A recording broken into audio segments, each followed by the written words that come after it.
మంచిర్యాల జిల్లా బెల్లంపల్లి మండలం సోమగూడెంలోని భరత్ కాలనీలో ప్రియుడి ఇంటి ముందు ప్రియురాలు ధర్నా చేపట్టింది. తనను పెళ్లి చేసుకునే వరకు ఇంటి ముందు నుంచి కదలనని ఆందోళన చేసింది. యువతికి మహిళా సంఘాల నాయకురాలు మద్దతుగా నిలిచారు. పోలీసులు రంగప్రవేశం చేసి యువతిని సిఐ కార్యాలయానికి తరలించారు.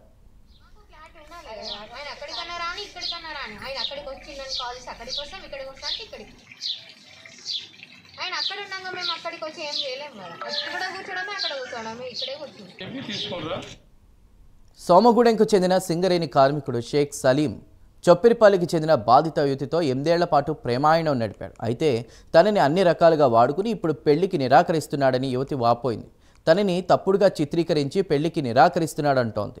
ఈ విషయంపై కేసు పెట్టగా 45 రోజుల జైలు శిక్ష పడినప్పటికీ ఆయనలో ఎలాంటి మార్పు రాలేదని చెప్తోంది. ఈ నెల 29న మరో అమ్మాయితో పెళ్లి ఖాయం చేసుకోవడంతో ఆందోళన చేపట్టినట్టు యువతి తెలిపింది.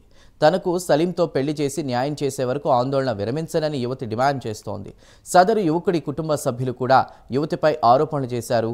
కావాలనే తమను ఇబ్బంది పెడుతున్నారని అన్నారు. దీంతో ఇరు వర్గాల మధ్య వాగ్వాదం జరిగింది.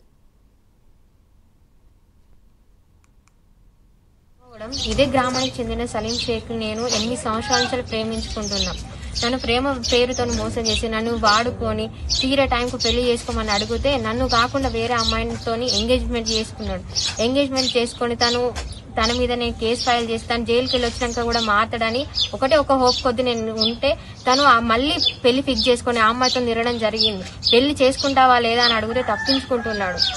నేను అయితే వాళ్ళ ఇంటి దగ్గర వచ్చి కూర్చున్నా, నాకైతే తగిన న్యాయం చేయాలి, తనతో పెళ్లి కావాలని ఇక్కడ వచ్చి వాళ్ళ ఇంటి దగ్గర కూర్చున్నా. అయినా నన్ను పెళ్లి చేసుకుంటా అనేంత వరకు నేను ఇక్కడి నుంచి కదలను, నాకు తగిన న్యాయం జరగాలని ఇక్కడనే కూర్చొని ఉంటా.